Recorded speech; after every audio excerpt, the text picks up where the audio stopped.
Stop. Okay, let's explore some of the other bends. Okay, let's go down to the second string here and see what we've got here. There's the minor third here, or rather the root, I'm sorry, which, you know, is a good note, but the next note in the pentatonic that you would bend up to is the minor third. So you're going to have to work a little harder to get that one. You're going to have to bend it up a step and a half because it's going up to here. Okay? Once again, you've got your strong finger, so it's not like you can't do it, but it's difficult if you have heavier strings. If you have like 11s or 12s, it's going to be difficult.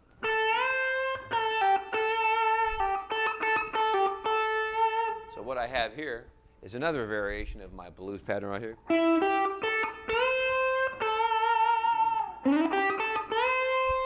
You really got to make sure that you use your thumb over the neck here, because if you have it too far back like this, that's not going to work. You got to have leverage to play with.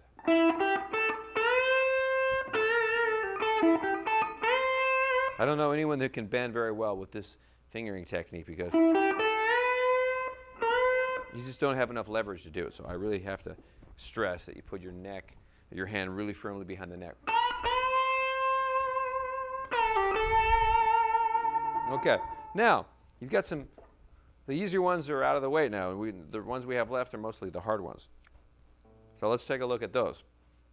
You've got the flat 7 that in this position is really easy with the 4th finger. Okay, but what happens when you put your 1st finger on it or your 2nd finger on it? It's a little bit more difficult to bend. You've only got to move it up a whole step. But with the 1st and 2nd finger, it's not as easy to do. Especially with the 1st finger, it's difficult. 2nd finger, you can do it a little easier. There's reasons that you want to be able to practice both, though. Sometimes you want to be able to grab it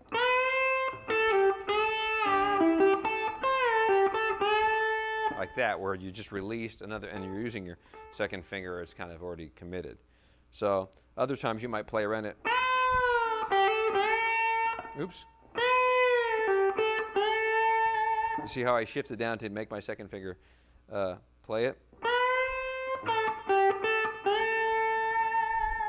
Okay, so my lick right here, let's see.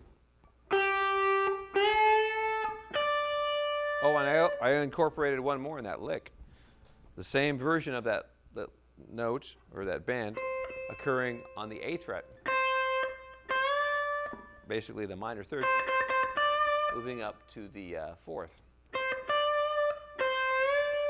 2nd finger is easier, 1st finger is hard. But there's kind of a certain anguish in it being a little out of tune there almost.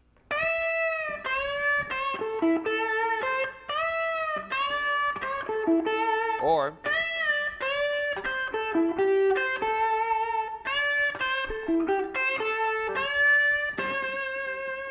so either one is good. That one creates a little bit more pain on my face. Listen, watch my face.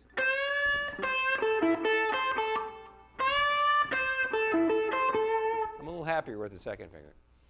Okay, and then finally, the last bend that you can really work in this position, it's usable, is the 7th fret bend, which in this position would be no problem. It would be 7th fret bent up a whole step. But when you take it here, once again, it's a 1st finger bend. So most of the bends in this position are difficult due to the fact that they're 1st and 2nd finger bends. There's only 2 of them that are available with your 3rd or your 4th. Okay, but you know, it's what you have to deal with there. So this last lick would sound like this.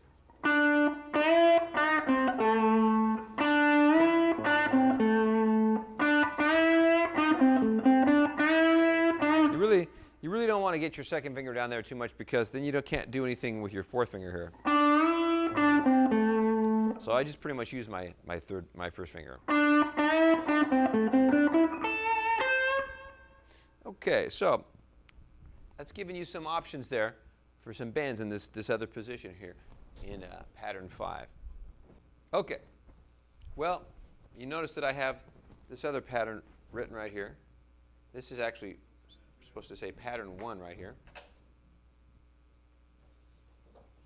And this is just basically one step above where we were just playing here. This is now pattern 1 right here.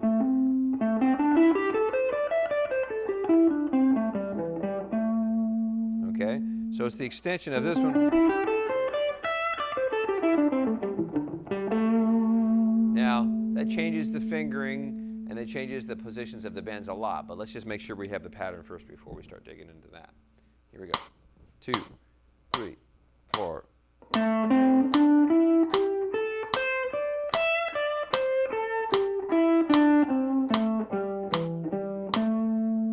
Okay.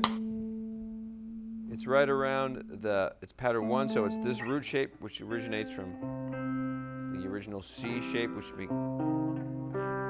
minor down here, becomes minor way up here. Okay, so we're familiar with that pattern now, but let's check out where the bends occur in this position. Some of them are a lot more easy, I'll have to be honest. The minor third, for example, that used to be here, is now with your 4th finger again, really comfortable in this position.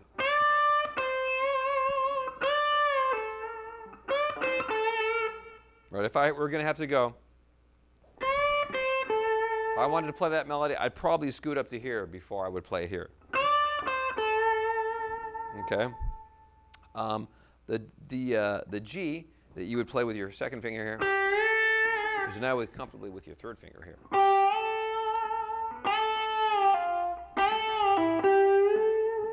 But the only thing that's challenging about this position is some of the shifting. Right? Because if you're up here with your 1st finger, you got to get your 1st finger back down, right? Right, you can't go, because that won't be in the key. It'll be a scale note, but not a pentatonic note. So notice the way I bend up, and then I grab the flat 7 with my 4th finger.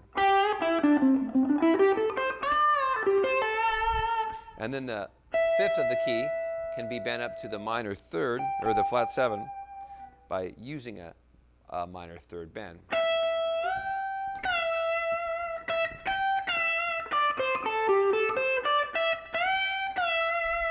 That's a little stronger of a bend. That's like the bend that you'd have to go from here.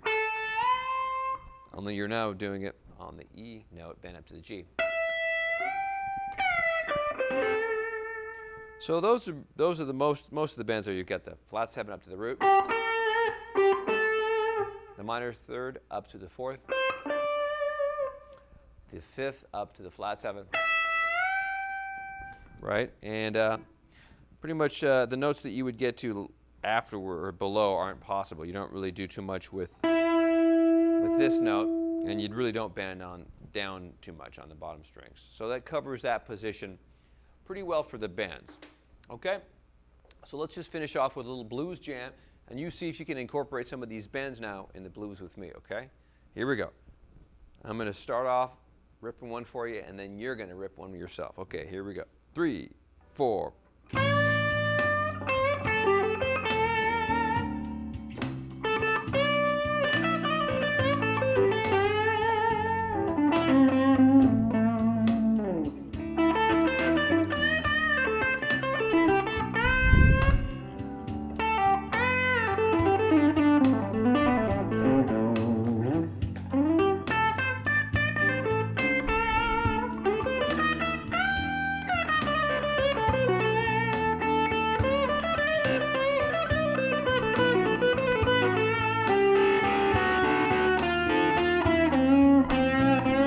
Your turn.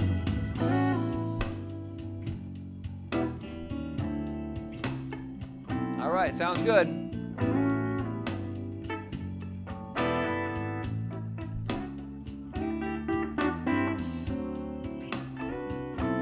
Okay, make sure those bends are nice and in tune.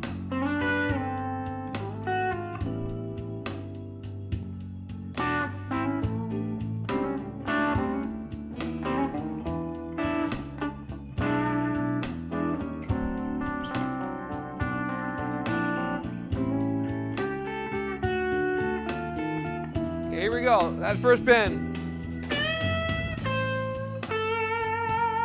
Okay, you follow me. Here we go. Do it again.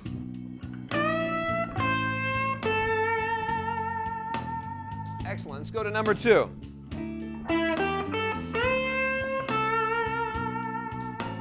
Okay, let's do it together.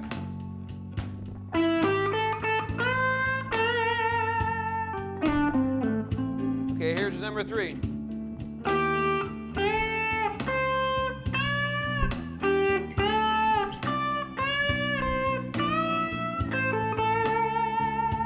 Okay, here's lick number 4. 3, 4.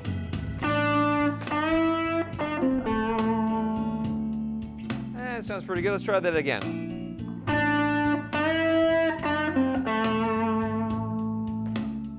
One more time.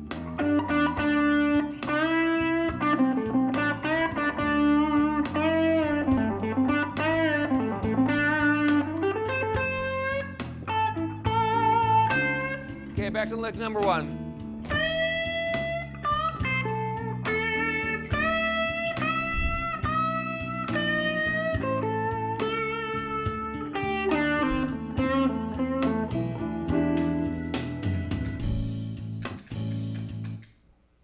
All right, so there you have it.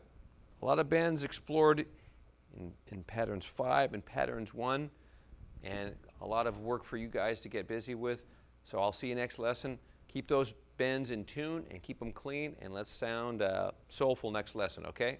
I'll talk to you soon.